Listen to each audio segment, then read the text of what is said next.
बिस्मिल्लाहिर्रहमानिर्रहीम। अस्सलाम वालेकुम। उम्मीद करती हूँ आप सब खैरियत से होंगे। आज की वीडियो में बताएंगे आपको कि वज़ीर साइंस और टेक्नोलॉजी फवाद चौधरी ने कहा है कि इलेक्ट्रिक व्हीकल्स की पैदावारी सनत में भारत से आगे जाएंगे। हम न्यूज़ के मॉर्निंग शो सुबह से आगे में गुफ्तगू करते हुए उनका कहना था कि इलेक्ट्रिक बसों के हवाले से 2 कंपनी से मुआहदा हुआ है। दोनों कंपनियां बस से मुताल्लिक़ मालूमात हमारे साथ ताउन करेंगे। फवाद चौधरी ने कहा कि हमने मेडिकल आलात के हवाले से सनत कायम की, हम इलेक्ट्रिक व्हीकल की फहरिस्त में अब शामिल हो चुके हैं। वफाकी वज़ीर का कहना था कि वज़ारत साइंस और टेक्नोलॉजी का मुल्की तरक्की में अहम किरदार है। हम इलेक्ट्रिक व्हीकल्स तैयार करेंगे और पैदावारी सनत में भारत से आगे जाएंगे।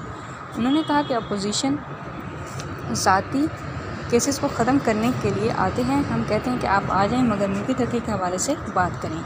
गुज़िश्ता रोज़ वज़ारत साइंस एंड टेक्नोलॉजी और German company energy global venture के दरमियान इस्लामाबाद, कराची और लाहौर में इलेक्ट्रिक बसेस चलाने के मंसूबे पर मुफाहमत की याददाश्त MOU साइन किया गया। वफाकी वज़ीर साइंस और टेक्नोलॉजी फवाद चौधरी ने इस मौके पर कहा कि जितने डॉलर ऑरेंज लाइन और मेट्रो पर लगाए गए, इतने में लाहौर के हर शहरी को गाड़ी ख़रीद कर दी जा सकती है।